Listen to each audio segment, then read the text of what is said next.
Hello everyone, welcome to break time classes. इस video में हम यूपी जीके के मोस्ट इंपॉर्टेंट टॉपिक जिनसे सबसे ज़्यादा क्वेश्चन पूछे जाते हैं वो यहाँ पे सब कंप्लीट कवर करेंगे। पूरा यूपी का हिस्ट्री, पूरा यूपी के जितने भी इंपॉर्टेंट क्वेश्चन जहाँ से भी पूछे जाते हैं इसी वीडियो में कवर हो जाएंगे, तो वीडियो पूरा देखिएगा। यहाँ से प्रश्न रहते हैं यूपी पीसीएस में स्टेटमेंट वाइज, और बाकी जो यूपी के एग्जाम है उसमें डायरेक्ट फैक्ट पूछा जाता है। ये जो सभी स्थल हैं, मैंने इसमें केवल इंपॉर्टेंट चीज़ें लिख रखी हैं जो एग्जाम में डायरेक्टली पूछी जाती हैं। अतरंजी खेड़ा जिला कौन सा है? इसमें एटा जिला में स्थित है अतरंजी खेड़ा। ये डायरेक्ट मैचिंग में आ सकता है क्वेश्चन। किस नदी के किनारे है अतरंजी खेड़ा? काली नदी के किनारे। इसके बारे में कुछ इंपॉर्टेंट चीज़ें, चित्रित मृदभांड मिले हैं यहाँ से, लौयस्क अग्निकुंड, वृत्ताकार अग्निकुंड मिला है, धान की खेती के साक्ष्य मिले। सब स्टेटमेंट वाइज क्वेश्चन आ सकता है। और ये यहाँ से ताम्र पाषाणकालीन बस्तियाँ भी मिली, जो सबसे ज़्यादा इंपॉर्टेंट चीज़ है इसमें। ह्वेनसांग ने अतरंजी खेड़ा को क्या कहा है? तो पिलोशान कहा है। ये कई बार क्वेश्चन आ चुका है यूपी पीसीएस में पहले भी। ह्वेनसांग ने इसे पिलोशान कहा है। आगे चलेंगे। अयोध्या जो है सरयू नदी के किनारे स्थित है। प्राचीन नाम इसका याचसा था। प्राचीन नाम अक्सर पूछा जाता है। ये 5 तीर्थंकर जो जैन तीर्थंकर थे उनकी जन्मस्थली है। कौन कौन से थे उनका नाम पूछा जाता है, या फिर ऐसे क्वेश्चन आता है कि इनमें से कौन अयोध्या से संबंधित नहीं है। तो ऋषभ देव का जन्म हुआ था यहाँ पे, पहले तीर्थंकर जो थे। फिर अजीत नाथ का जन्म हुआ था जो दूसरे तीर्थंकर थे। फिर चौथे जो तीर्थंकर थे अभिनंदन नाथ, उनका जन्म हुआ था। ऋषभ, अजीत, अभिनंदन। फिर सुमति नाथ 5वें और अनंतनाथ 14वें तीर्थंकर। ऋषभ देव, अजित नाथ, अभिनंदन नाथ, सुमति नाथ और अनंतनाथ। आगे इसी में है, यहाँ से पुष्यमित्र शुंग जो है उनका लेख मिलता है, और उसमें लेख में है कि उन्होंने यहाँ पे 2 अश्वमेध यज्ञ करवाए थे। पूछा जा सकता है किसने यहाँ पे 2 अश्वमेध यज्ञ करवाए थे अयोध्या में? पुष्यमित्र शुंग ने। आगे चलेंगे। अगला जो है अहिछत्र है। अहिछत्र कहाँ स्थित है? रामनगर बरेली में। बरेली में स्थित है अहिछत्र। ये महाजनपद काल में उत्तरी पांचाल की राजधानी था। दक्षिणी पांचाल की राजधानी थी काम्पिल्य और उत्तरी पांचाल की अहिछत्र थी। अशोक स्तूप यहाँ से मिलता है। पूछा जाता है स्टेटमेंट में अशोक स्तूप यहाँ है कि नहीं, तो यहाँ पे अशोक स्तूप भी है। कई जगह अशोक ने स्तूप बनवाए थे, तो इस तरह से भी प्रश्न आता है इनमें से कहाँ अशोक से संबंधित स्तूप स्थित नहीं है, तो अहिछत्र में है। फिर यहाँ से मित्र उपाधि के सिक्के मिले हैं, कुषाणकालीन सिक्के मिले, यमुना की मूर्ति मिली यहाँ, ये इंपॉर्टेंट है, यमुना की मूर्ति अहिछत्र से मिली है। फिर आलमगीरपुर, ये मेरठ में है। आलमगीरपुर हिंडन नदी के किनारे स्थित है। यहाँ ये जो है स्थल, ये सैंधव सभ्यता यानी सिंधु घाटी सभ्यता का सबसे पूर्वी स्थल कहा जाता है। सबसे पूर्वी स्थल जो कि उत्तर प्रदेश में स्थित है। यहाँ से कपास के भी साक्ष्य मिले हैं। कपास के साक्ष्य आलमगीरपुर। नेक्स्ट है पिपरवा, इसे ये कहाँ पे स्थित है? कपिलवस्तु, जो कि सिद्धार्थनगर में आता है। उसके बाद बौद्ध काल में शाक्य गणराज्य की राजधानी थी कपिलवस्तु। से पिपरवा से बुद्ध की, ये बुद्ध लिखा हुआ है, बुद्ध की अस्थियां मिली हैं। अस्थियों से बनी हुई पाषाण मंजूषा मिली है। तो पूछा जा सकता है कहाँ से मिली है। सीधे सीधे यहाँ पे जो सबसे इंपॉर्टेंट है, पिपरवा किस जिले में स्थित है? तो सिद्धार्थनगर में स्थित है। आगे बात करेंगे लुम्बिनी की। लुम्बिनी जो कि नेपाल में है, लेकिन ये महाराजगंज से केवल 15 किलोमीटर की दूरी पर है, इसलिए इंपॉर्टेंट है। और यहाँ पे रुम्मिनदेई में ही गौतम बुद्ध का जन्म हुआ था। रुम्मिनदेई में वहाँ पे जन्म हुआ था गौतम बुद्ध का। इसी वजह से अशोक ने वहाँ पे टैक्स घटा के 1/8 कर दिया था। हर जगह 1/6 टैक्स लिया जाता था, वहाँ से 1/8 लिया जाता था। आगे बात करेंगे, जब यहाँ पे विजिट किया उसके बाद टैक्स कम कर दिया था अशोक ने। फिर आगे कौशाम्बी। कौशाम्बी प्रयागराज से 60 किलोमीटर है, अलग एक जिला है। उसके बाद ये जो है महाजनपद काल में वत्स जनपद की राजधानी थी। वत्स की राजधानी थी कौशाम्बी, और यहाँ के जो प्रसिद्ध राजा थे उनका नाम था राजा उदयन। उदयन कहाँ के राजा थे पूछा जा सकता है, तो वत्स के थे। और यहाँ से विम कटफिशिस और कनिष्क काल के सिक्के मिलते हैं। कुषाण वंश के दोनों संबंधित है, विम कटफिशिस और कनिष्क, इनके सिक्के मिलते हैं। और यहाँ पे जो हूण शासक था तोरमार ने यहाँ पे हमला किया था और इसे बुरी तरह से तबाह कर दिया था पूरा कौशाम्बी को, वत्स जनपद को। आगे बात करेंगे यहाँ पे बौद्ध थेर पंथ जो है, थेर पंथ किसका है? बौद्धों का। थेर पंथ का केंद्र कहाँ पे है अगर पूछा जाए तो कौशाम्बी में स्थित है। और कौशाम्बी ही बौद्ध और जैन दोनों का विशेष स्थल है। इससे काफ़ी प्रश्न आते हैं एग्जाम में। घोषिताराम विहार जो कि बौद्ध स्थल है, घोषिताराम विहार, उसका अवशेष यहाँ से मिलता है। दिगंबर जैन मंदिर यहाँ स्थित है। और एक तीर्थंकर 6वें नंबर के तीर्थंकर पद्म प्रभु की जन्मस्थली है कौशाम्बी।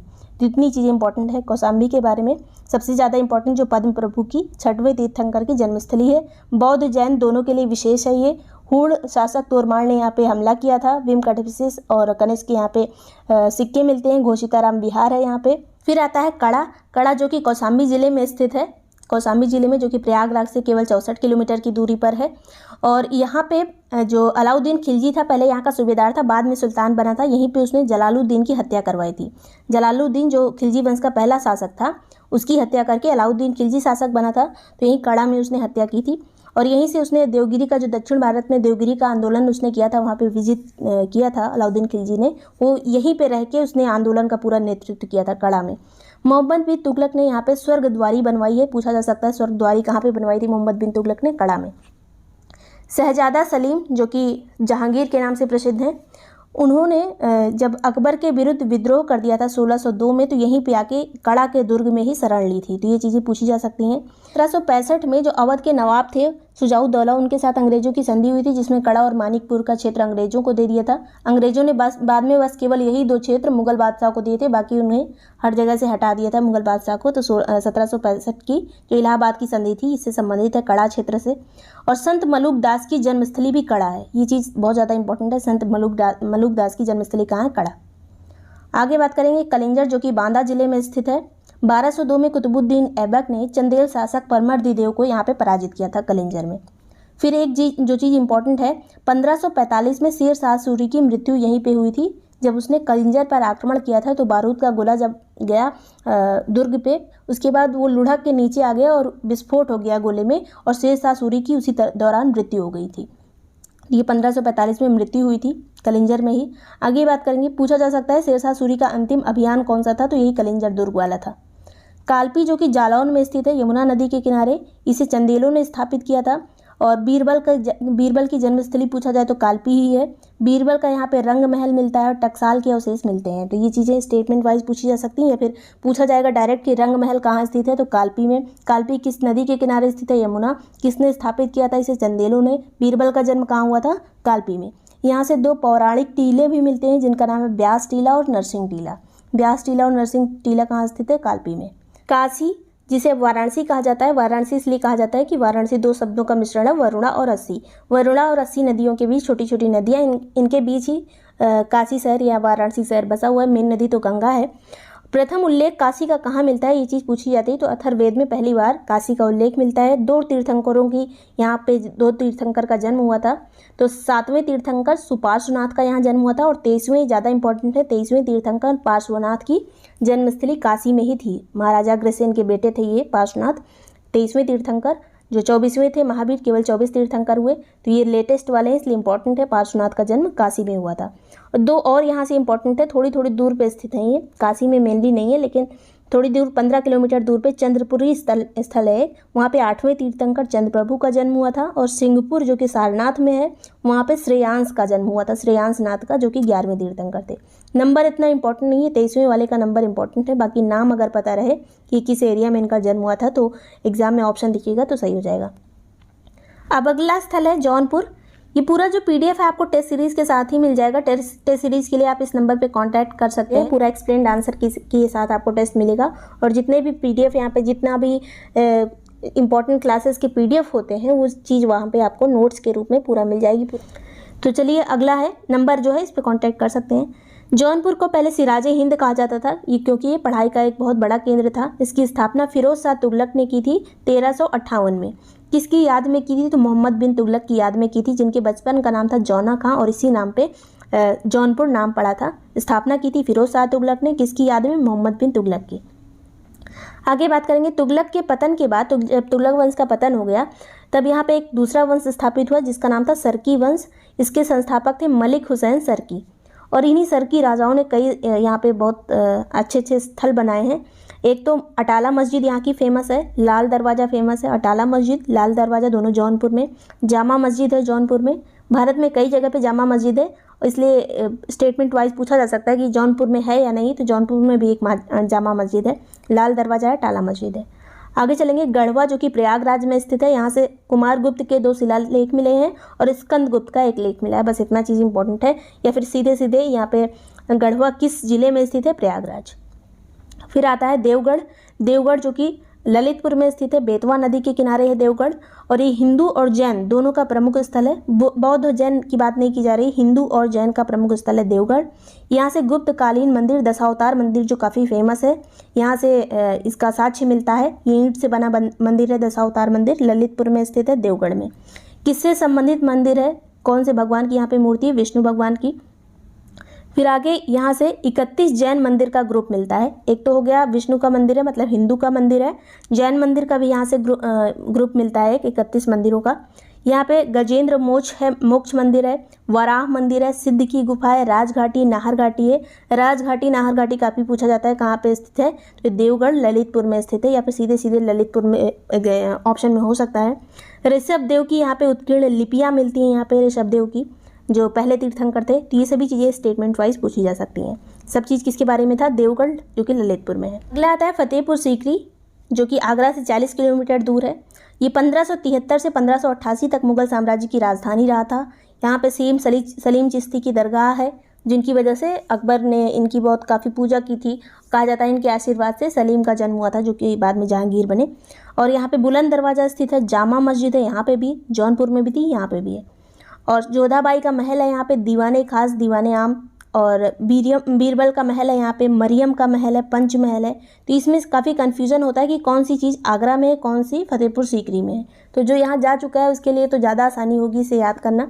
तो एक काम करिएगा, इन दोनों में कन्फ्यूज़न होता है, इसलिए केवल फतेहपुर सीकरी में कई सारी चीज़ें हैं, इसलिए फतेहपुर सीकरी का एक बार जो गाइड वगैरह बताते रहते हैं यूट्यूब पर, तो किसी भी गाइड का कोई चैनल देख लीजिए जहाँ पे उसने काफ़ी चीज़ें दिखाई हो। ये देखिए पंचमहल है, किस तरह से बना है, तो दिमाग में थोड़ा फ़ोटो छप जाती है, तो वो देख लीजिएगा। आगे चलेंगे, यहाँ पे भीतर गांव, अभी आगरा पे भी आएंगे। अभी यहाँ पे हो गया है फतेहपुर सीकरी। भीतर गांव जो कि कानपुर देहात में स्थित है, और ये गुप्त काल के यहाँ पे मंदिर मिलते हैं, चंद्रगुप्त विक्रमादित्य के काल के मंदिर। भीतर गांव मंदिर काफ़ी फेमस है, केवल भीतर गांव मंदिर ही उसका नाम है, इसी नाम से है। कानपुर देहात में स्थित है, ईंट से बना मंदिर है। पूछा जाता है गुप्तकालीन ईंटों से बना मंदिर कहाँ मिलता है, तो भीतरगांव कानपुर देहात। बांस खेड़ा जो कि शाहजहांपुर में है, गंगा नदी के किनारे।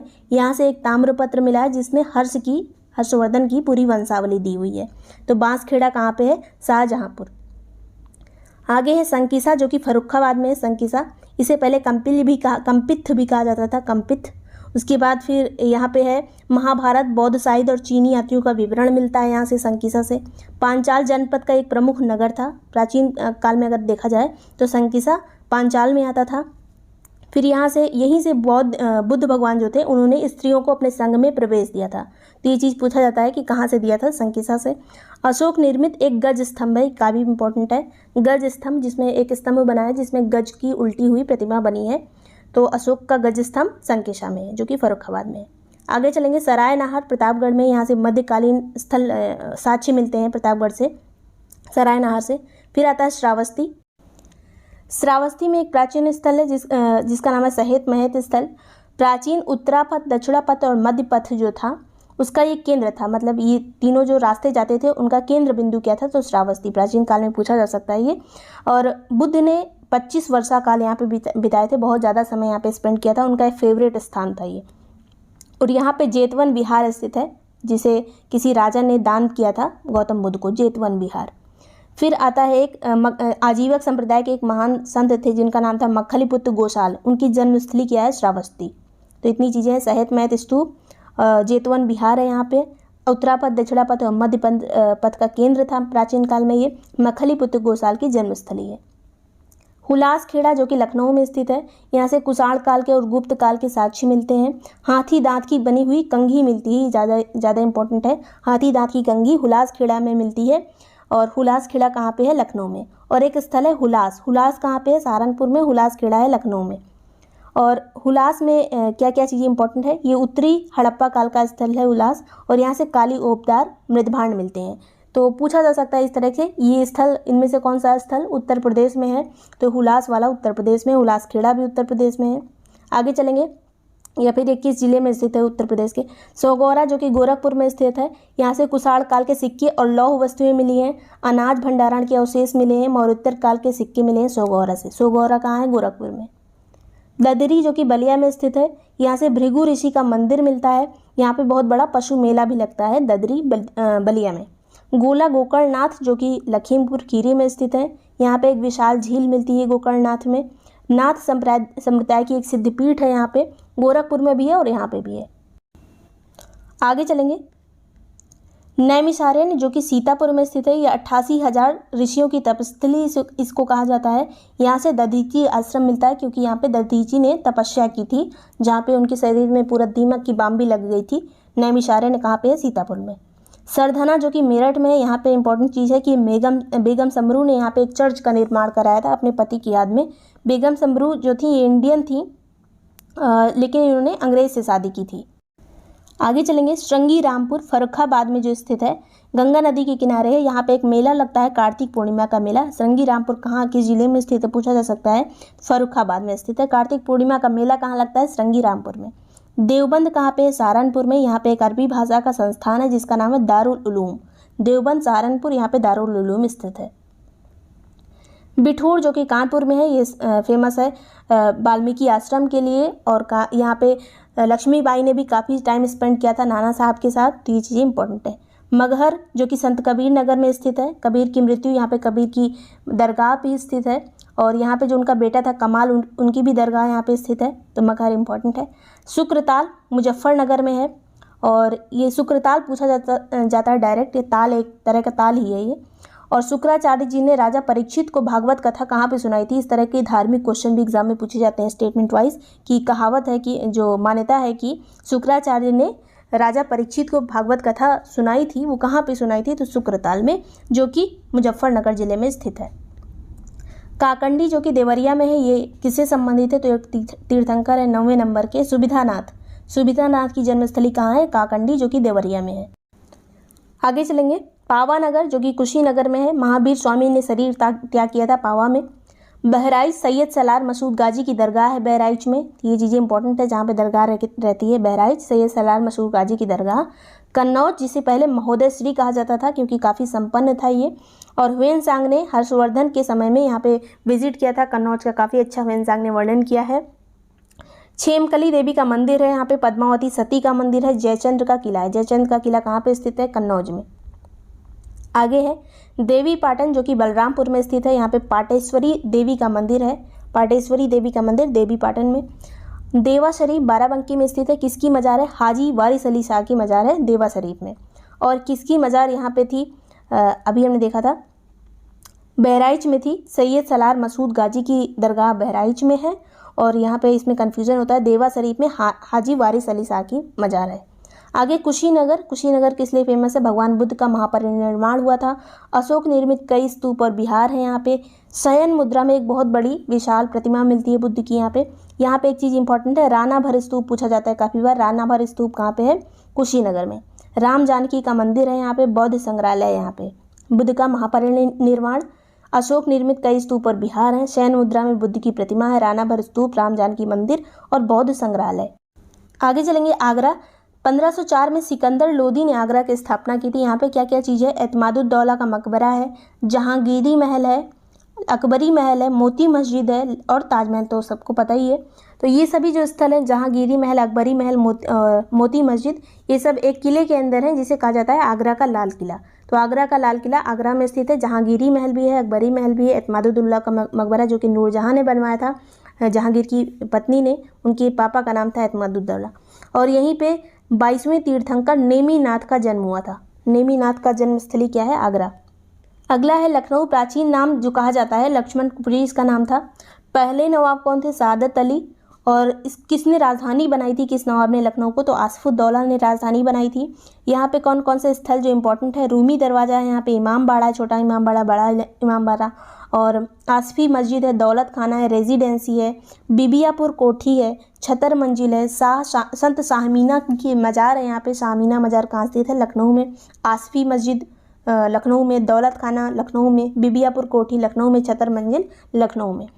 नेपाल से सीमा साझा करने वाले यूपी के ज़िले कितने हैं? तो ये 7 ज़िले हैं। कौन कौन से? एक ही अंतर्राष्ट्रीय सीमा हमारी लगती है, एक नेपाल के साथ ही, कोई और अंतर्राष्ट्रीय सीमा हमारी नहीं है, तो इनसे ज़्यादा क्वेश्चन बनता है। तो कौन कौन से ज़िले हैं, इसे इसी क्रम में याद रखिएगा। ये हो गए सभी पूर्व से पश्चिम वाले ज़िले। तो सबसे पहले महाराजगंज, एक महाराज जी हैं जिनका नाम है सिद्धार्थ, तो सिद्धार्थनगर हो गया। इनके भाई का नाम है बलराम, तो बलरामपुर हो गया। और दोनों लोग को श्राप मिल गया है, तो श्रावस्ती हो गया। श्राप ये मिला है कि बाहर चले जाओ, तो बहराइच ये लोग चले गए।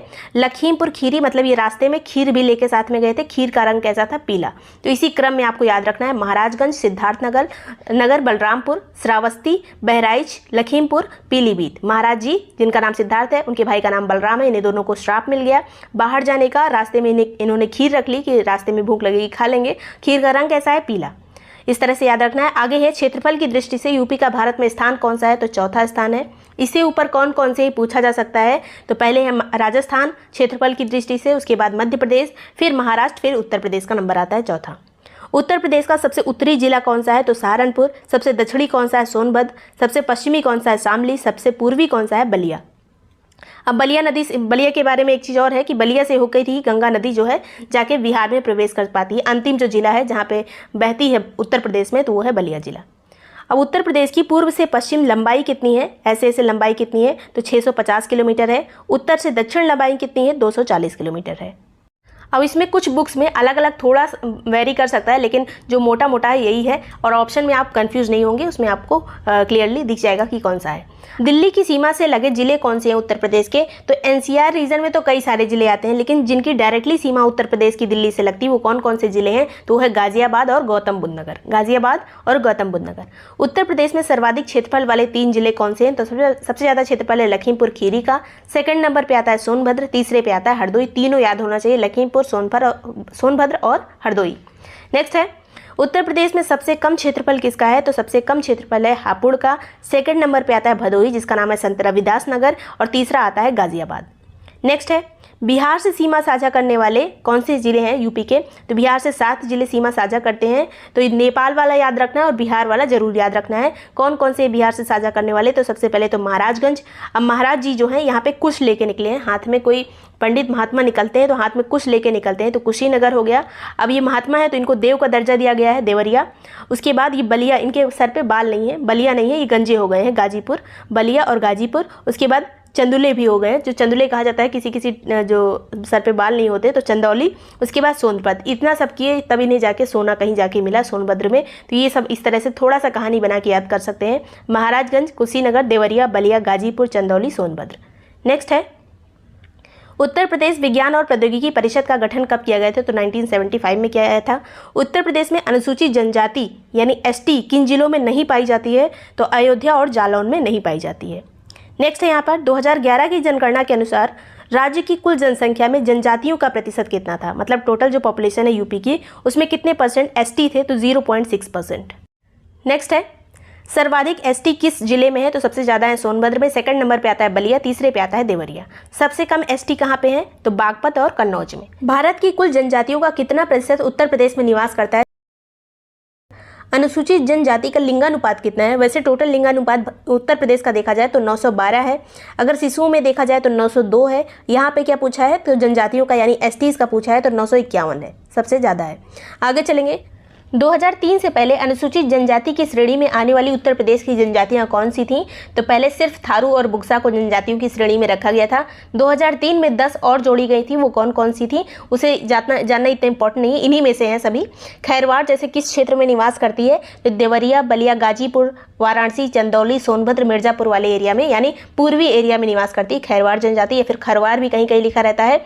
फिर आती है सहरिया जनजाति। सहरिया है ललितपुर की, यहाँ पे शहर जैसा जो होगा वो पश्चिम में होगा, और ललितपुर थोड़ा पश्चिमी दक्षिणी एरिया में है, तो ललितपुर में सहरिया रहते हैं। फिर आता है परहिया या फिर पहरिया कहीं कहीं लिखा रहता है, तो ये कहाँ पे निवास करती है? सोनभद्र में निवास करती है। ज़्यादातर जो जनजाति है, अगर आपको कन्फ्यूजन हो ये कहाँ की जनजाति है, तो ज़्यादातर सभी सोनभद्र की ही रहती हैं, याद रखिएगा। तो पहरिया या फिर परहिया ये कहाँ की है? सोनभद्र की। बैगा कहाँ की है? सोनभद्र की। पंखा और पनिका दोनों सोनभद्र की हैं। अगरिया कहाँ की है? सोनभद्र की। सहरिया है ललितपुर की, परहिया है कि सोनभद्र की, अगरिया भी है सोनभद्र की। चेरो कहाँ की है? सोनभद्र और चंदौली की। भुइयाँ या फिर भुनिया कहाँ की है? सोनभद्र की। बुक्सा कहाँ की है? आगरा और बिजनौर की। तो ये जनजातियाँ इंपॉर्टेंट है, कहाँ से संबंधित है? बुक्सा याद रखिएगा, कई बार पूछा जाता है, आगरा और बिजनौर। नेक्स्ट है खरवार जनजाति का नृत्य कौन सा है? तो पूछा जाता है कर्मा नृत्य किस जनजाति के द्वारा किया जाता है? तो खरवार जनजाति के द्वारा। शीलाधर मृदा संस्थान कहाँ पे स्थित है? तो ये प्रयागराज में स्थित है। कन्हैयालाल मणिकलाल केंद्रीय हिंदी संस्थान कहाँ पर है? आगरा में। गुरु गोविंद सिंह स्पोर्ट्स कॉलेज कहाँ पे है? लखनऊ में। स्कूल ऑफ पेपर टेक्नोलॉजी कहाँ पे है? सहारनपुर में। बायोटेक पार्क कहाँ पे है? लखनऊ में। उत्तर प्रदेश में परंपरागत भूमि मापन इकाई कौन सी है? तो बीघा है। आगे चलते हैं। यहाँ पे नदियों के बारे में काफ़ी क्वेश्चन पूछा जाएगा, तो सभी नदियाँ इतने में से समझ में आ जाएंगी। तो ये हो गई मेन गंगा नदी, इसे आके ये मिली है यमुना नदी। अब इसमें देखना है कि कहाँ पे कौन सी मिलती है बस। तो उत्तर प्रदेश में यमुना नदी कहाँ से प्रवेश करती है, तो यमुना सहारनपुर से प्रवेश करती है। और गंगा किस जिले से प्रवेश करती है, तो बिजनौर से प्रवेश करती है, दोनों उत्तराखंड से आती हैं। अब इधर से आएंगे तो सबसे पहली नदी जो यहाँ पे मिलेगी, जो मेन नदी है, वो है रामगंगा। रामगंगा नदी आके हरदोई के पास मिलती है गंगा नदी से। उसके बाद जब ये आगे बढ़ती है, मेन नदियाँ यहाँ पे देख रहे हैं हम। फिर यमुना नदी यहाँ से आके मिलती है प्रयागराज में, आपको पता ही होगा। फिर गोमती नदी ऐसे आके मिलती है, गोमती नदी पीलीभीत से निकलती है और आके गाजीपुर में मिल जाती है गंगा नदी से। फिर एक चीज़ पूछा जाता है कि निम्न में से कौन सी नदी जो है मैदानी एरिया से निकलती है या फिर उत्तर प्रदेश की ही नदी है, तो यही है गोमती नदी। फुलहर लेक से निकलती है। फुलहर लेक कहाँ पे है, पीलीभीत में। अब घाघरा नदी, घाघरा ऐसे आती है, इधर नेपाल से आती है ये और आके बलिया और छपरा के बीच में आके गंगा से मिल जाती है। तो ये याद नहीं रखना है, जो जितना चीज़ें यहाँ पे लिखी हैं बस उतने ही याद रखना है। घाघरा वाला कहाँ पे मिलती है, एग्जाम में पूछा नहीं जाता अक्सर। फिर गंडक नदी आती है। गंडक जो है थोड़ी दूर में बिहार और उत्तर प्रदेश की सीमा भी बनाती है, उसके बाद बिहार में एंटर हो जाती है। फिर कोसी भी बिहार की नदी है, सभी आके गंगा में मिल जाती है। फिर यहाँ पे महानंदा भी है, सभी हम देख ले रहे हैं, उत्तर प्रदेश वाली ज़्यादा इंपॉर्टेंट है। फिर अगर पूछा जाए कि दक्षिण की तरफ से कौन कौन सी नदियाँ आती हैं जो गंगा में मिलती हैं, तो यहाँ पे सिर्फ एक मेन नदी है जो यहाँ पे आके गंगा से मिल रही है, ये है टोंस नदी। दूसरी है सोन नदी, लेकिन सोन जाके बिहार में मिलती है, गंगा से ही मिलती है। लेकिन टोंस और सोन किसकी नदियाँ हैं, सहायक नदियाँ, गंगा की सहायक नदियाँ हैं। और यहाँ पे जो ये है यमुना नदी, इसकी सहायक नदियाँ पूछा जाता है कौन कौन सी हैं, तो चंबल, सिंध, बेतवा, केन। चंबल, सिंध, बेतवा, केन जो है यमुना की सहायक नदियाँ हैं, गंगा की नहीं है। इसमें कन्फ्यूजन एग्जाम में हो सकता है, निम्न में से कौन सी गंगा में मिलने वाली दक्षिण से आने वाली नदी है, तो फिर यही ऑप्शन में रहेगा। लेकिन ये कोई भी गंगा से नहीं मिल रही है टोंस के अलावा। ये सीधे चंबल जो है इटावा में जाके यमुना से मिल रही है, सिंध जो है इटावा में जाके यमुना से मिल रही है, बेतवा जो है इटावा में जाके हमीरपुर से मिल रही है, केन जो है वो बांदा में आके यमुना से मिल रही है। अब एक क्वेश्चन इस तरह से भी पूछा जा सकता है कि निम्न में से कौन सी नदियां उत्तर प्रदेश में दक्षिण की तरफ से प्रवेश करती हैं, तो बस यही नदियों के नाम याद रखने हैं, चंबल, सिंध, बेतवा, केन। और ये सभी नदियां पूछा जाए कहाँ से आती, तो सभी मध्य प्रदेश से आती हैं। बेतवा रायसेन से आती है, चंबल महू से आती है, बाकी पूछी नहीं जाती हैं। टोंस जो है कैमूर पहाड़ियों से आती है।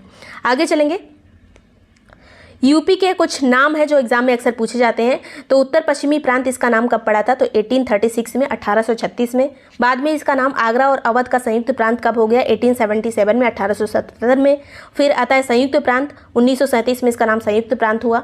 उत्तर प्रदेश इसका नाम हुआ 1950 में, जिसके नाम से जो हम मनाते हैं जो उत्तर प्रदेश दिवस जनवरी में 1950 को ही नाम पड़ा था। आगे चलेंगे, कुछ जिला है उनके मुख्यालय के नाम पूछे जाते हैं। कुशीनगर का मुख्यालय कहाँ पे, पडरौना में। अंबेडकर नगर का अकबरपुर में। कानपुर देहात का अकबरपुर माटी में। जालौन का मुख्यालय कहाँ पे, उरई में। तो ये चीज़ें याद रखनी है। आगे चलेंगे, माहीगीर अनुसूचित जनजाति कहाँ पे पाई जाती है, तो बिजनौर में पाई जाती है। छूट गई थी जनजाति, कहाँ पे पाई जाती है, बिजनौर में, माहीगीर। फिर कुछ इंपॉर्टेंट मेले हैं जो एग्जाम में पूछे जा सकते हैं। देवासरी बाराबंकी में लगता है, झूला मेला वृंदावन में लगता है, ध्रुपद मेला वाराणसी में लगता है, पशु मेला बटेश्वर में लगता है। एक अलग मेला भी मैंने कराया है, यहाँ पे केवल इंपॉर्टेंट वाले मेले हैं।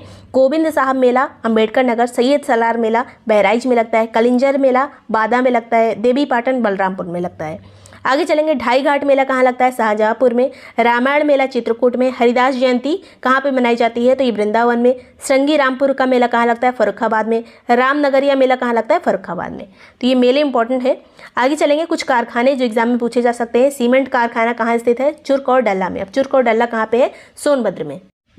नेक्स्ट है यहाँ पे तेल शोधक कारखाना कहाँ पे, मथुरा में। कृत्रिम अंग निर्माण कहाँ पे होता है, कारखाना इसका कहाँ पे है, कानपुर में। उर्वरक कारखाना फूलपुर में है और आंवला में। आंवला कहाँ पे है, बरेली में। फूलपुर प्रयागराज के अंदर आता है, ये आपने सुना भी होगा। ट्रांसफार्मर फैक्ट्री झांसी में। मॉडर्न बेकरीज कहाँ पे है, कानपुर में। इंडियन टेलीफोन इंडस्ट्रीज कहाँ पे है, रायबरेली में। परमाणु शक्ति केंद्र कहाँ पे है, नरौरा में। कृत्रिम रबर कहाँ पे बनती है, मोदी नगर गाजियाबाद में। आगे चलेंगे, उत्तर प्रदेश लघु उद्योग निगम की स्थापना कब हुई थी, 1954 में। कहाँ पे, कानपुर में। उत्तर प्रदेश राज्य औद्योगिक विकास निगम की स्थापना कब हुई थी, 1961 में। 1961 में कानपुर में, दोनों कानपुर में ही। फिर भातखंडे संघीय संस्थान की स्थापना कब हुई थी, 1926 में। अब इसे 2001 में डीम्ड यूनिवर्सिटी का दर्जा दे दिया गया। जब ये बना था तब इसका नाम था मैरिज कॉलेज, बाद में भातखंडे हुआ। आगे चलेंगे, राज्य ललित कला अकादमी की स्थापना कब हुई थी, 1962 में। उत्तर प्रदेश संगीत नाटक अकादमी कब बनी थी, 1963 में। भारतेंदु नाट्य अकादमी कब बनी थी, 1975 में। फिर आता है इलाहाबाद विश्वविद्यालय की स्थापना कब हुई थी, 1887 में, 1887 में। काशी हिंदू विश्वविद्यालय की स्थापना 1916 में हुई थी। चौधरी चरण सिंह विश्वविद्यालय जो कि मेरठ में स्थित है, इसकी स्थापना 1965 में हुई थी। लखनऊ विश्वविद्यालय की स्थापना 1921 में हुई थी। तो ये कुछ विश्वविद्यालय जो पूछे जा सकते हैं। आगे चलेंगे, किस जनजाति में बहुविवाह प्रचलित है? तो जौनसारी जनजाति में बहुविवाह होता है। उत्तर प्रदेश में सर्वाधिक जनसंख्या वाली जनजाति समूह कौन सा है? तो ये है गोंड जनजाति समूह, सबसे ज़्यादा जनसंख्या पाई जाती है इसमें। फिर है शिक्षा मित्र योजना कब आई थी? तो सन 2000-2001 में। यहाँ पे जनजाति समूह की बात की जा रही है। अब समूह में बहुत सारी जनजातियाँ आ जाएंगी गोंड के अंदर। फिर है किसान मित्र योजना। किसान मित्र योजना कब आई थी? 18 जून 2001 को। किसान बही योजना 1992-93 में आई थी, किसान बही योजना। उज्ज्वला योजना की शुरुआत कब हुई थी? बलिया से पहले तो इसकी शुरुआत हुई थी। कब हुई थी? 1 मई 2016 को। स्कूल चलो अभियान यूपी में कब आया? 2001 में। ऑपरेशन ग्रीन कब आया? 1 जुलाई 2001 को। फिर है उत्तर प्रदेश किसान विकास केंद्र की स्थापना कब हुई थी? उत्तर प्रदेश विकास केंद्र परियोजना की स्थापना कब हुई थी? दिसंबर 2005 में।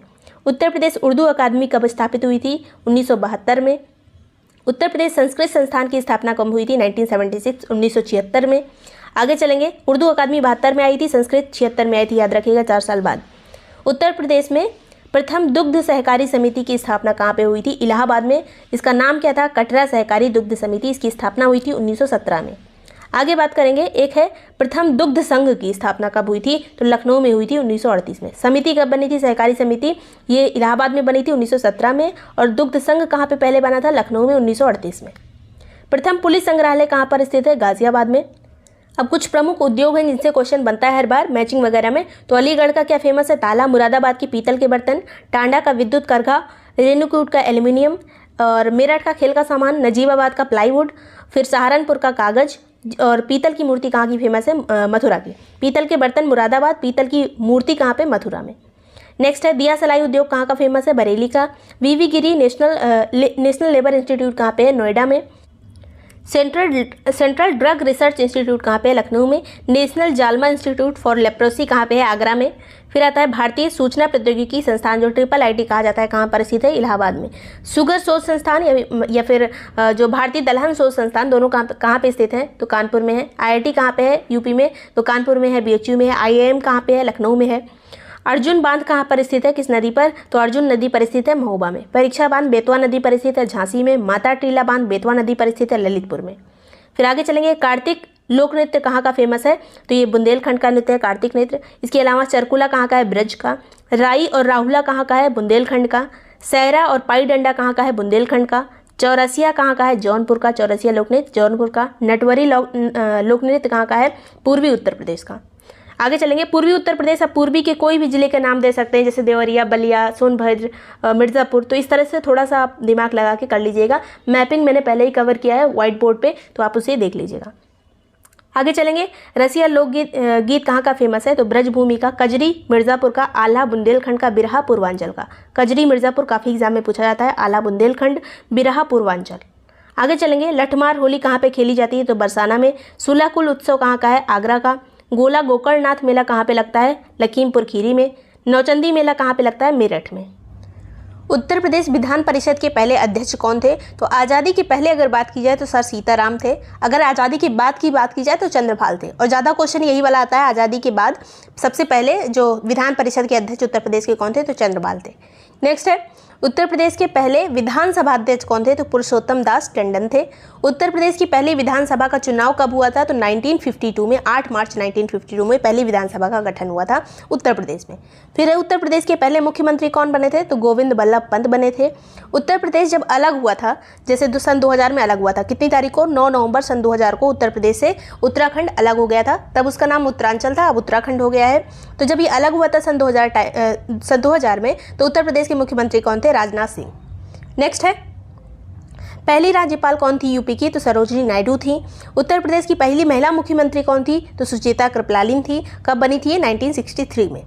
फिर बात करेंगे, कुछ इंपॉर्टेंट एयरपोर्ट हैं जो एग्जाम में पूछे जाते हैं। लाल बहादुर शास्त्री एयरपोर्ट, जिसे बाबतपुर एयरपोर्ट भी कहा जाता है, दोनों में से कुछ भी आ सकता है एग्जाम में। तो ये कहाँ पे स्थित है? वाराणसी में। चकेरी एयरपोर्ट कहाँ पे है? कानपुर में। खेरिया एयरपोर्ट कहाँ पे है? आगरा में। अमौसी या फिर चौधरी चरण सिंह एयरपोर्ट कहाँ पे है? लखनऊ में। बमरौली एयरपोर्ट कहाँ पे है? प्रयागराज में। तो ये नाम अक्सर पूछ लिए जाते हैं जो थोड़ा कन्फ्यूजिंग रहते हैं और उस जिले से संबंधित नहीं रहते हैं। अब कुछ इंपॉर्टेंट व्यक्ति हैं जिनके जन्म के बारे में पूछा जाता है अक्सर एग्जाम में। तो अमीर खुसरो का जन्म हुआ था एटा जिले में, जो कि अब कासगंज में आता है, तो कासगंज में इनका जन्म हुआ था। जो मिर्ज़ा गालिब थे, इनका जन्म आगरा में हुआ था। जोश मलिहाबादी कहे जाते हैं, जोश मलिहाबादी, जिगर मुरादाबादी, तो इस तरह से इनको मैचिंग में आ सकता है। तो जोश कहाँ के? मलिहाबाद, जिगर मुरादाबाद, चकबस्त लखनऊ, तो ये तीनों नाम अक्सर रिपीट करते हैं, जोश मलिहाबादी, जिगर मुरादाबादी, चकबस्त लखनवी। अब यूपी की कंप्लीट हिस्ट्री देख लेते हैं, जहाँ से सबसे ज़्यादा प्रश्न बनते हैं। तो 1857 का विद्रोह और उसमें उत्तर प्रदेश की भूमिका क्या रही थी? तो सबसे पहली बात, जो 1857 का विद्रोह था उसको भारत का प्रथम स्वाधीनता संग्राम किसने कहा है? तो उसे कहा है वीर सावरकर ने। पूछा जाता है किसने कहा है 1857 के विद्रोह को पहला स्वाधीनता संग्राम? वीर सावरकर ने। नेक्स्ट है मंगल पांडे, जो कि बलिया उत्तर प्रदेश से संबंधित थे, बलिया से संबंधित थे। ये बैरकपुर छावनी में तैनात थे। किस रेजिमेंट में थे पूछा जाता है? तो 34वीं रेजिमेंट में शामिल थे। इन्होंने 29 मार्च 1857 को लेफ्टिनेंट हेनरी को गोली मारी थी। कहाँ से इस आंदोलन की शुरुआत हुई? जो संग्राम है स्वाधीनता संग्राम, इसकी शुरुआत कैसे होती है? तो वो जो चर्बी वाला जो कारतूस होता था उसे दांत से खींचना होता था, गाय का और सूअर की चर्बी जो कही जाती थी। तो सभी गुस्सा हो गए थे धार्मिक वजह से। इसका तात्कालिक कारण यही था, लेकिन बहुत से कारण थे। पहले भी काफ़ी सारे छोटे छोटे विद्रोह होते थे, लेकिन ये बड़ा विद्रोह हो गया था। तो सबसे पहली बार जो ये शुरुआत हुई थी मंगल पांडे ने की थी। सबसे पहले लेफ्टिनेंट हेनरी को इन्होंने 29 मार्च को गोली मारी। उसके बाद मंगल पांडे को 8 अप्रैल को फांसी दे दी गई। 29 मार्च को गोली मारी, 8 अप्रैल को इनको फांसी हो गई। उस टाइम पे पूछा जाता है गवर्नर कौन था 1857 के विद्रोह के दौरान? तो कैनिंग था, लॉर्ड कैनिंग इस टाइम पे गवर्नर था। अब किसी ने कमेंट किया था लॉर्ड मत बोलिए। अब हिस्ट्री में सब जगह लॉर्ड ही लिखा है, तो हमें लिखना भी, आप एग्जाम में लॉर्ड नहीं लिखेंगे तब भी गलत हो जाएगा क्वेश्चन। तो ऑप्शन में भी आपको ऐसे ही मिलेगा, तो बोलना तो पड़ेगा ही। तो ये कैनिंग है। तो जज्बाती होने से काम नहीं चलेगा, एग्ज़ाम क्लियर करना है बस अभी फ़िलहाल। आगे चलेंगे। 24 अप्रैल को मेरठ की सेना ने कारतूस छूने से मना कर दिया। मेरठ की सेना क्यों मना की? और ये थे उत्तर प्रदेश के, और ये सब काम जहाँ पे इन्होंने गोली मारी थी, ये सब काम कहाँ पे हुआ था? बैरकपुर, कलकत्ता में। लेकिन अब यूपी की सेना, यूपी के ये व्यक्ति थे, तो मेरठ की सेना भी एकदम भड़क गई। 24 अप्रैल को उसने कारतूस छूने से मना कर दिया और विद्रोह कर दिया। पहला विद्रोह जो हुआ था मेरठ से शुरुआत हुई इसकी, 10 मई से इसकी शुरुआत हो गई थी विद्रोह की। कहाँ पे? मेरठ में। उसके बाद अगले ही दिन 11 मई को दिल्ली पर इन लोगों ने अधिकार कर लिया। मेरठ के लोगों ने, मतलब जो विद्रोही थे, उन्होंने दिल्ली पर अधिकार कर लिया और बहादुर शाह द्वितीय को अपना राजा घोषित कर दिया। तो पूछा जा सकता है दिल्ली की तरफ से नेतृत्व किसने किया था? तो बहादुर शाह द्वितीय ने और बख्त खान ने। उसके बाद दिल्ली में जो ये विद्रोह था उसको दबाने के लिए कौन कौन आया था अंग्रेजों की तरफ से? तो निकलसन आया था और हडसन आया था। निकलसन इसी विद्रोह के दौरान मार डाला गया था। पूछा जाता है कि कौन इसमें मर गया था? दिल्ली विद्रोह दमन के दौरान निकलसन मर गया था। आगे चलेंगे। लखनऊ में किसने नेतृत्व किया था? बेगम हजरत महल ने। उस टाइम पे इनका छोटा एक बेटा था बिजरिस खां, जिसका ये नेतृत्व कर रही थी। तो लखनऊ की तरफ से बेगम हजरत महल। इसके अलावा पुनः कब्जा किसने किया अंग्रेजों की तरफ से आके लखनऊ में? तो हेनरी लॉरेंस ने और कैंपबेल ने। हेनरी लॉरेंस को मार दिया गया, कैंपबेल जिंदा था। आगे चलेंगे।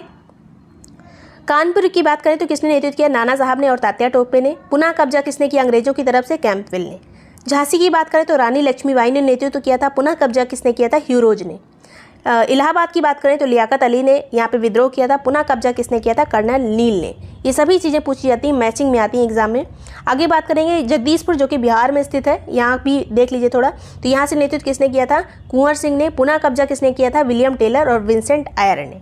तो इन्हीं क्षेत्रों में ज़्यादा एक्टिव था ये वाला आंदोलन। बरेली की बात करें तो यहाँ से नेतृत्व किया था खान बहादुर खान ने।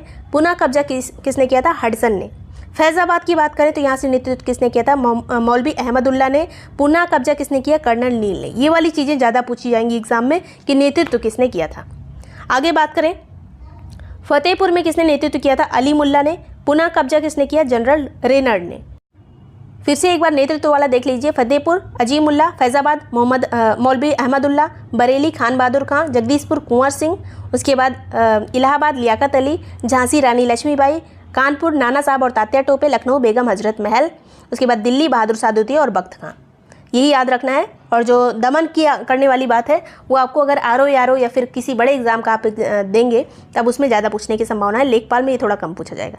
आगे बात करें, जून 1858 में विद्रोह पूरी तरह से समाप्त कर दिया गया था। इतना बड़ा ये विद्रोह था, पूरा अंग्रेजों ने इसका दमन कर दिया। कारण क्या था? क्योंकि सही से कम्युनिकेशन नहीं हो पाता था। बहुत सारे अमीर लोग थे जो इसका विरोध कर रहे थे कि ऐसा नहीं होना चाहिए। बहुत से राजा महाराजा भी साथ नहीं दे रहे थे। पूरा इंडिया एक में नहीं था, एकता नहीं थी। इसी वजह से ये जो है अंग्रेजों ने फिर से इस पर अधिकार कर लिया, विद्रोह को ख़त्म कर दिया। आगे बात करेंगे, इसी विद्रोह के अगले ही साल जो 1857 में विद्रोह हुआ, 1858 में ख़त्म हो गया। फिर 1 नवंबर 1858 को सत्ता का हस्तांतरण हो गया।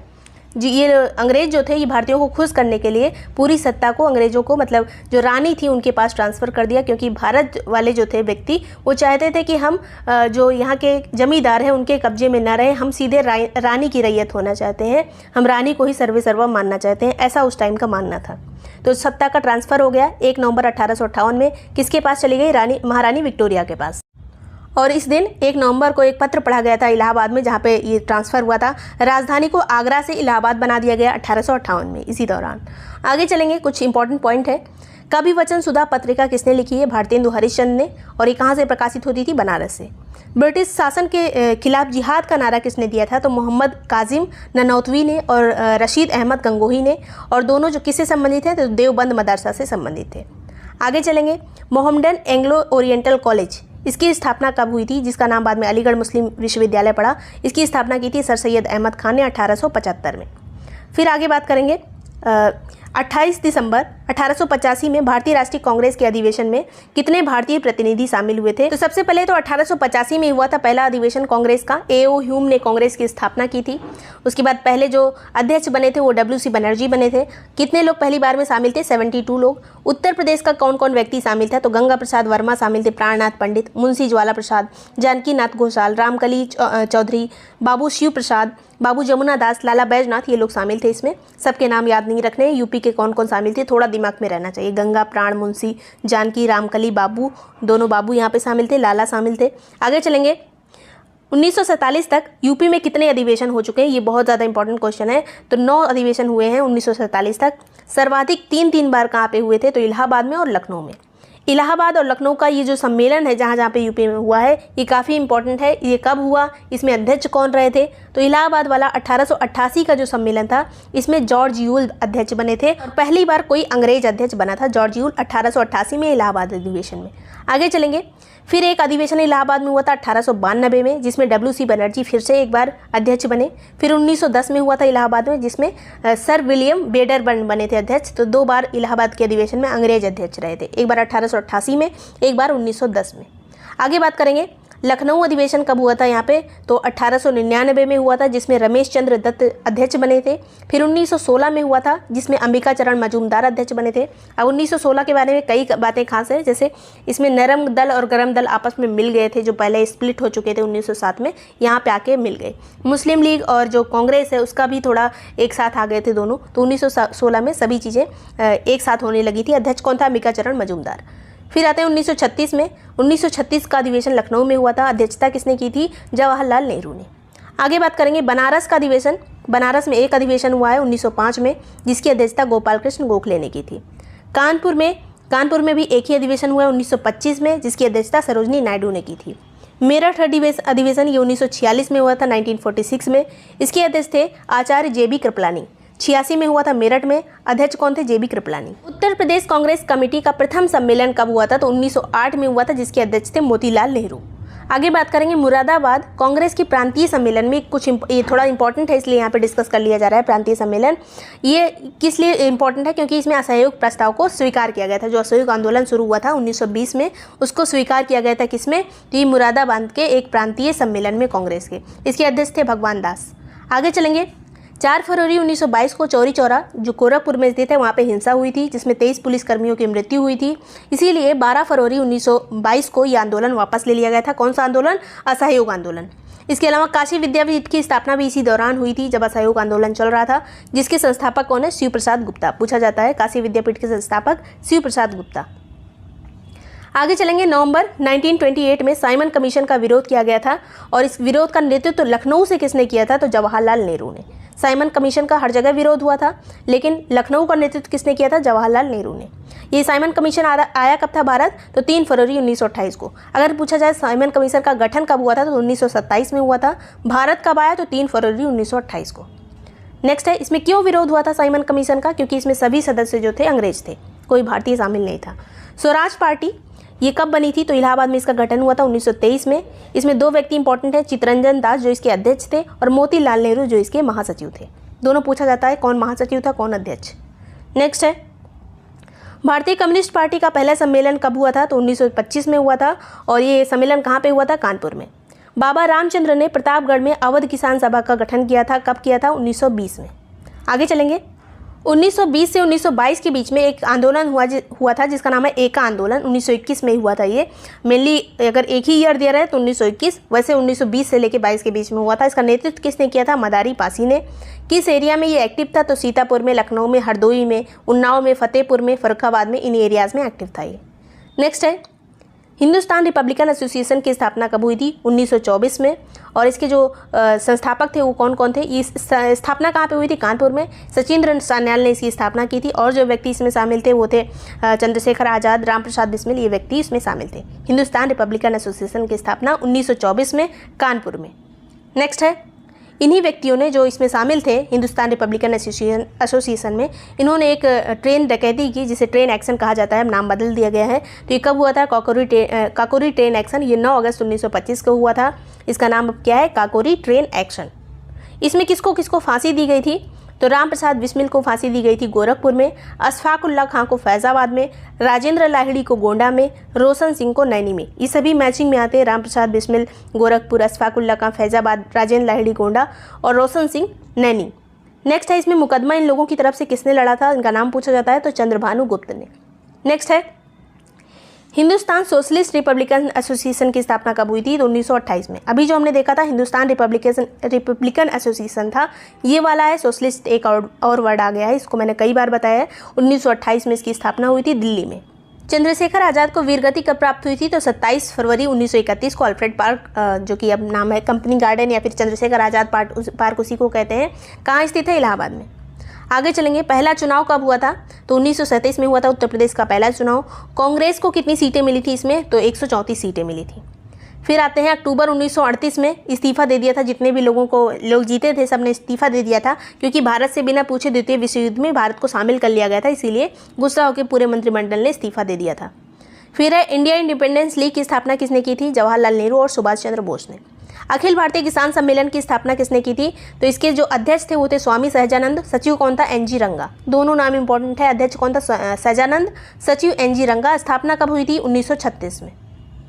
सरकार निर्माण, जो भारत छोड़ो आंदोलन जब चल रहा था 1942 में, तो एक समांतर सरकार बनी थी। कहाँ पे बनी थी? उत्तर प्रदेश में, तो बलिया में बनी थी। किसने बनाई थी? चित्तू पांडे ने। 15 अगस्त 1947 के बाद मुख्यमंत्री कौन बना था सबसे पहले? तो गोविंद बल्लभ पंत बने थे। राज्यपाल कौन बना था? सरोजनी नायडू। अब कुछ और क्वेश्चन इंपॉर्टेंट है। उत्तर प्रदेश में प्रथम रेलगाड़ी कब और कहाँ चला गई थी? तो मार्च 1859 में इलाहाबाद से कानपुर के बीच चलाई गई थी। फिर आर्यभट्ट नक्षत्रशाला कहाँ स्थित है? रामपुर में। राजा टोडरमल सर्वे और भूलेख प्रशिक्षण संस्थान कहाँ स्थित है? हरदोई में।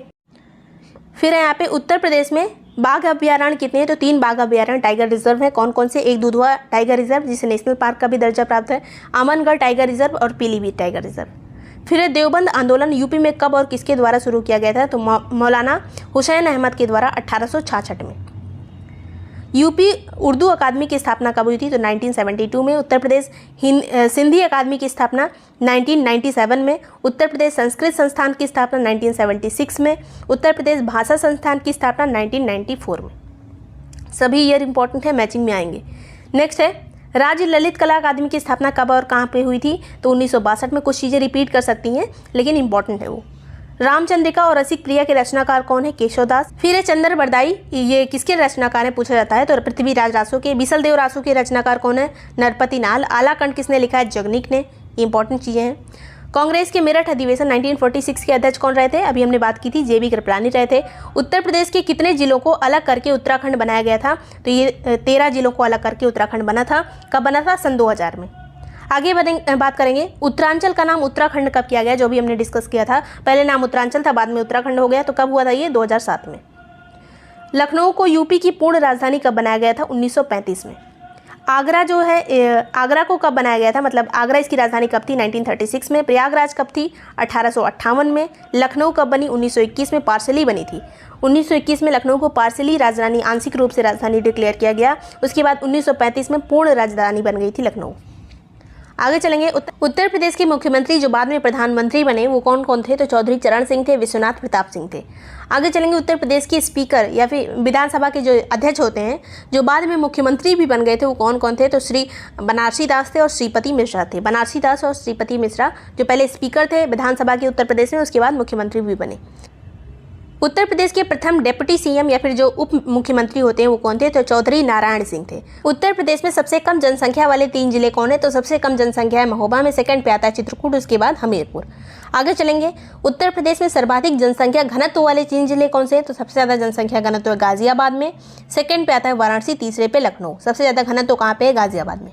नेक्स्ट है यहाँ पे सबसे कम जनसंख्या घनत्व वाले 3 जिले कौन से हैं? तो घनत्व की बात की जाए सबसे कम घनत्व है ललितपुर में, फिर है सोनभद्र में, उसके बाद हमीरपुर में। सबसे कम कहाँ घनत्व? ललितपुर में। सबसे कम जनसंख्या कहाँ पे है? महोबा में। नेक्स्ट है सर्वाधिक साक्षरता वाले 3 जिले कौन से हैं? तो सबसे ज़्यादा साक्षरता है गौतम बुद्ध नगर में, सेकंड पे आता है कानपुर नगर, तीसरे पे औरैया। महिलाओं की साक्षरता की बात करें तो नंबर 1 पे कौन है? कानपुर नगर। आगे चले, बिस्मिल्लाह खान और मुमताज़ खान जो कि शहनाई वादक हैं, दोनों किस घराने से संबंधित हैं? तो ये दोनों बनारस घराने से संबंधित हैं। सभी संगीत घराने हमने डिस्कस कर लिए एक अलग वीडियो में, आपको लेखपाल वाली प्लेलिस्ट में ही मिल जाएगा। प्लेलिस्ट का लिंक डिस्क्रिप्शन में है, वहाँ से जाके आप सारे वीडियोस देख सकते हैं। फादर ऑफ कथक डांस किसे कहा जाता है? कथक का जनक किसे कहा जाता है? तो ठाकुर प्रसाद को कहा जाता है, ठाकुर प्रसाद। फिर है तुलसी मेमोरियल, जो तुलसीदास का जन्म स्थान माना जाता है, कहाँ स्थित है? तो ये राजापुर चित्रकूट में स्थित है। वैसे तुलसीदास का जन्म बांदा में हुआ था, लेकिन बाद में से चित्रकूट अलग होकर एक जिला बन गया, तो अब चित्रकूट हो गया है। फिर आगे बात करेंगे, आज़ादी के बाद उत्तर प्रदेश की विधान परिषद के पहले चेयरमैन, ये हमने पहले ही देख लिया, चंद्रभाल थे। उत्तर प्रदेश विधानसभा के पहले स्पीकर कौन थे? तो राजर्षि पुरुषोत्तम दास टंडन थे।